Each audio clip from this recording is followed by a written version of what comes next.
Fourth chapter अमल व अशार के महत्वपूर्ण क्वेश्चन आंसर डिस्कस करते हैं। क्लास 7th है। तो पहला क्वेश्चन है आपके पास, अमल व अशारकों के बीच अंतर बताइए। अमल, इनका स्वाद खट्टा होता है। शार्क, इनका स्वाद कड़वा होता है। जो भी आप कोई चीज खाते हो, अगर उसका स्वाद कड़वा खट्टा है तो वो है अमल। अगर स्वाद कड़वा है तो शार्क है। जैसे उदाहरण के तौर पर नींबू हो गया, इधर आ गया हमारे पास खाने का सोडा, बेकिंग सोडा। ये नीले लिटमस को लाल कर देते हैं और ये लाल लिटमस को नीला कर देते हैं।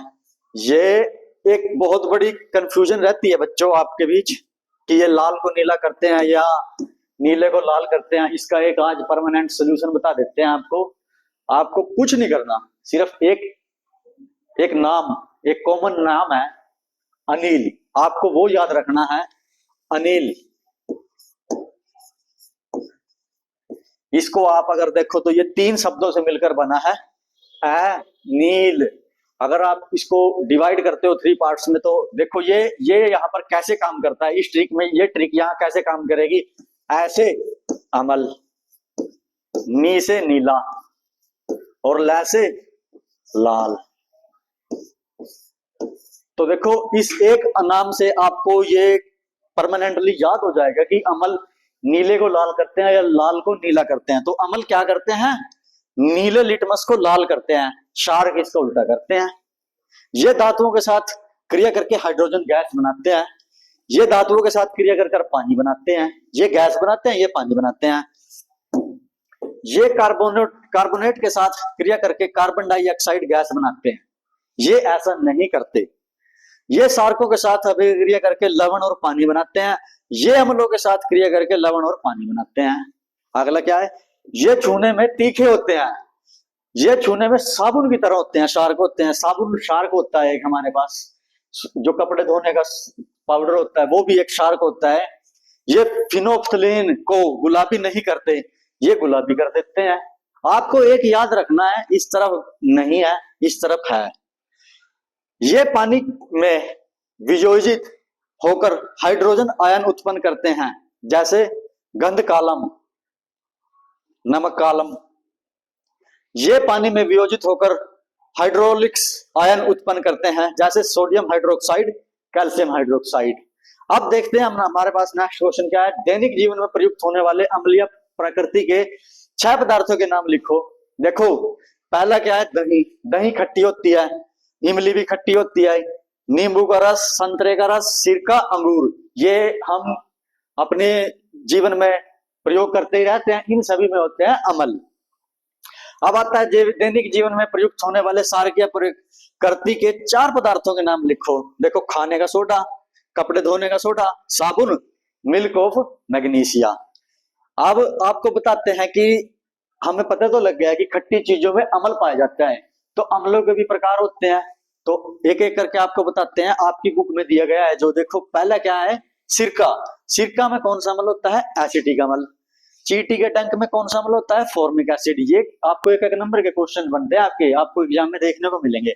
नींबू कुल के सिट्रस फल जैसे संतरा, नींबू में कौन सा पाया जाता है अम्ल, साइट्रिक अम्ल। दही में लैक्टिक अम्ल। अब कई बार पूछा जाता है कि दही कौन से अम्ल के कारण खट्टी होती है, लैक्टिक अम्ल के कारण। पालक में ऑक्सैलिक अम्ल। आंवला सिट्रस फल में एस्कोर्बिक अम्ल। एस्कोर्बिक अम्ल को हम विटामिन सी भी बोलते हैं। आपको यह भी पता है कि विटामिन सी हमें खट्टे पदार्थों से प्राप्त होता है। अब देखो टार्ट्रिक अम्ल हमें कहाँ देखने को मिलता है, इमली में मिलता है, अंगूर में मिलता है, कच्चे आम आदि में देखने को मिलता है। अब कुछ आपको क्षार बताते हैं, क्षारक कहाँ कहाँ मिलते हैं, किसमें कौन सा क्षारक मिलता है। जैसे चूने का पानी, इसमें मिलता है कैल्शियम हाइड्रोक्साइड। खिड़की के कांच आदि साफ करने के लिए उपयुक्त मार्जक, इसमें होता है अमोनियम हाइड्रोक्साइड। साबुन, साबुन में कौन सा क्षारक होता है, सोडियम हाइड्रोक्साइड, पोटेशियम हाइड्रोक्साइड। दूधिया मैग्नीशियम, मिल्क ऑफ मैग्नीशिया बोल सकते हो, इसमें होता है मैग्नीशियम हाइड्रोक्साइड। नेक्स्ट क्वेश्चन है हमारे पास, पेट में कभी कभी जलन होने का क्या कारण होता है, इसे कैसे दूर किया जाता है। अब देखो जैसे शादियों का सीजन चल रहा है, कई बंदे ऐसे होते हैं वो कुछ ज्यादा खा लेते हैं तो उनको खट्टी टिकारें आने लगती हैं। तो उसका क्या होता है, उनके मतलब पेट में हमारे HCl पाया जाता है, हाइड्रोक्लोरिक अम्ल। और खाने में भी HCl होता है, कई पदार्थ कई भोजनों में उपयोग होता है, शादियों में। तो हमारे पेट में HCl की मात्रा बढ़ जाती है, जिससे हमें खट्टी डकारें आने लगती हैं। तो यही क्वेश्चन है। तो इसे कैसे दूर किया जा सकता है? देखो, कभी कभी हम अपने पेट में जलन महसूस करते हैं, पेट में हाइड्रोक्लोरिक अम्ल, इसको आप HCl बोल देंगे, हाइड्रोक्लोरिक अम्ल अधिक बन जाने के कारण ऐसा होता है। अम्ल को उदासीन करने के लिए हम मैग्नीशियम हाइड्रोक्साइड युक्त गोलियां दी जाती हैं, जो अम्ल को उदासीन कर जलन को कम करती हैं। अब ये देखो, टीवी में ऐड भी आती है, बंदे को प्रॉब्लम हुई, एसिडिटी हुई, तो वो इनो लेता है। इनो में बेसिकली होता क्या है? मिल्क ऑफ मैग्नीशियम होता है, जो अम्ल को उदासीन कर देता है। नेक्स्ट क्वेश्चन देखते हैं हमारे पास। नेक्स्ट क्वेश्चन है हमारे पास सूचक। अब आपको ये तो पता लग गया कि अम्ल नीले को लाल करते हैं और क्षार लाल को नीला करते हैं, पर जो ये प्रवृत्ति बताते हैं उन पदार्थों को बोलते हैं सूचक। देखो क्या है सूचक, इसका क्वेश्चन बनेगा यहाँ पर। सूचक पर एक संक्षिप्त में नोट लिखें। सूचक क्या होता है? कोई पदार्थ अम्लीय है अथवा क्षारीय, इसका परीक्षण करने के लिए विशेष प्रकार के पदार्थों का उपयोग किया जाता है। ये पदार्थ सूचक कहलाते हैं। सूचकों को जब अम्लीय अथवा क्षारीय पदार्थ युक्त विलयन में मिलाया जाता है तो इनका रंग बदल जाता है। तो सूचक के कुछ उदाहरण बताए गए हैं आपको। देखो कौन कौन से है। हल्दी एक सूचक है हमारे पास। लिटमस, अब देखो लिटमस है, तो लिटमस अम्ल क्या करते हैं? नीले लिटमस को लाल में चेंज करते हैं। तो लिटमस क्या हुआ? एक सूचक हुआ। गुड़हल की पंखुड़ियां आदि कुछ प्राकृतिक रूप से पाए जाने वाले सूचक हैं। नेक्स्ट क्वेश्चन देखते हैं हमारे पास क्या है। अम्लीय वर्षा। अम्लीय वर्षा पर संक्षिप्त में टिप्पणी लिखी। जब भी कहते हैं ना, हमारे बड़े बुजुर्ग कहते हैं कि जब भी ना पहली बरसात आती है तो उसमें नहाना नहीं चाहिए, क्योंकि उसमें एसिड होते हैं, वो हमारी त्वचा के लिए हानिकारक होते हैं। तो यही क्वेश्चन है आपके पास। अम्लीय वर्षा क्या होती है बताते हैं आपको। देखो, उद्योगों और वाहनों से वातावरण में अम्लीय oxide, carbon dioxide, sulphur dioxide और नाइट्रोजन डाइऑक्साइड मुक्त होते रहते हैं। अब गाड़ियां हैं, उद्योग हैं, उनमें से ये हानिकारक गैसें रिलीज होती हैं, आपको पता है। ये जल की सूक्ष्म बूंदों में घुलकर अनुरूप अम्ल बनाते हैं। अब ये ऊपर की तरफ एक अपना बना लेते हैं बेस, तो पानी आएगा, वर्षा का पानी आएगा, उसमें ये घुलेंगी। पानी के साथ अभिक्रिया करके कार्बन डाइऑक्साइड, कार्बनिक अम्ल, सल्फर डाइऑक्साइड, सल्फ्यूरिक अम्ल तथा नाइट्रोजन डाइऑक्साइड नाइट्रोनिक अम्ल बनाते हैं। ये अम्ल बना लेते हैं। ये अम्ल वर्षा के जल में घुलकर अम्लीय वर्षा के रूप में पृथ्वी पर गिरते हैं। अब ये अम्ल पानी के साथ मिलकर पृथ्वी पर गिरते हैं, जो हमारे शरीर के लिए, हमारी इमारतों के लिए, जीव जंतुओं के लिए हानिकारक होते हैं। अगला नेक्स्ट क्वेश्चन यही है कि अम्लीय वर्षा के हानिकारक प्रभावों का वर्णन करें। अब देखो क्या, किस प्रकार ये हमारे लिए हानिकारक होती हैं। देखो पहला क्या है, यह धात्विक संरचनाएं जैसे पुल व टावरों आदि को जंग लगने में मदद करती हैं।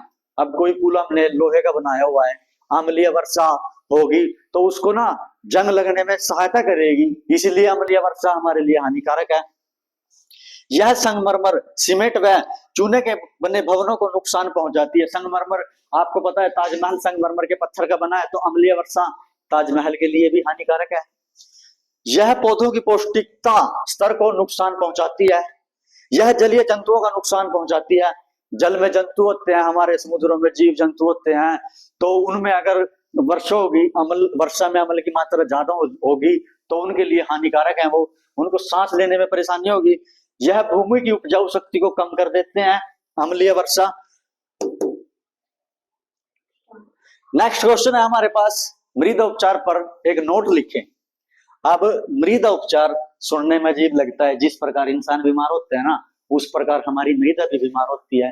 तो उसको आपको बताते हैं क्वेश्चन के माध्यम से कैसे बीमार होती है। देखो, रासायनिक उर्वरकों का अत्यधिक उपयोग मृदा को अम्लीय बना देता है।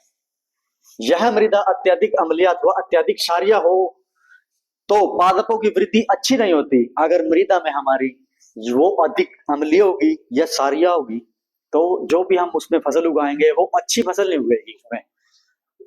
तो क्या कहते हैं, आगे देखते हैं क्या बोल रहा है क्वेश्चन आपका। तो अच्छी नहीं होती। जब मृदा अत्यधिक अम्लीय होती है तो उसमें बिना भुजा हुआ चूना, बिना भुजा हुआ चूना को बोलते हैं कैल्शियम ऑक्साइड, अथवा भुजा हुआ चूना कैल्शियम हाइड्रोक्साइड जैसे सारकों का उपचारित किया जाता है। अगर मृदा में अम्ल की ज्यादा मात्रा बढ़ जाती है तो हम उसमें क्षार घेरते हैं। क्षार भी कौन से घेरते हैं, ये क्षार घेरेंगे। अगर मृदा में बढ़ जाती है ज्यादा क्षारीयता तो हम उसमें घेरते हैं अम्ल, क्योंकि दोनों एक दूसरे को उदासीन करते हैं। तो अम्ल कौन से घेरेंगे हम, जैसे कि कंपोस्ट खाद मृदा के अम्ल निर्मुक्त करते हैं, जो उसकी क्षारीय प्रकृति को उदासीन कर देते हैं। दोनों एक दूसरे को उदासीन करते हैं। अगला आता है कारखानों का अपशिष्ट। अब आपने देखा होगा जितने भी हमारी बड़ी बड़ी फैक्ट्रियां हैं, कारखाने हैं, जो भी वो अपना गंदा पानी होती है वो हमारी नदियों में बहा लें, खुला छोड़ देते हैं ऐसे ही, तो उस पानी में होता है अम्ल। वो अम्ल हानिकारक होता है हमारे जलीय जीवों के लिए। यही आपके पास क्वेश्चन है, कारखानों का अपशिष्ट का कैसे निपटान किया जा सकता है। अनेक कारखानों के अपशिष्ट कचरे में अम्लीय पदार्थ मिश्रित होते हैं।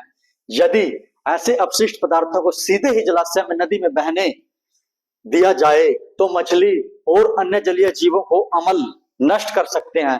कई बार हम देखते हैं कि नदियों के ऊपर मछलियां मरी हुई तैरती हैं, तो वो इसी कारण से तैरती हैं, पानी में अम्ल की मात्रा बढ़ जाती है।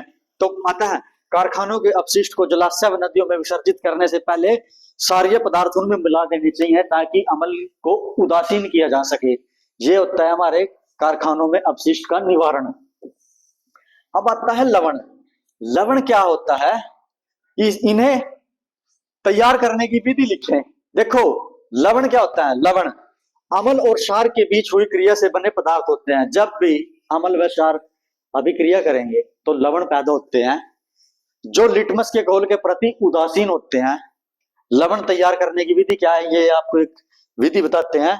HCl स्टैंड फॉर हाइड्रोक्लोरिक अम्ल, NaOH सोडियम हाइड्रोक्साइड। जब इन दोनों को मिलाया जाएगा ना तो तैयार होगा हमारे पास NaCl।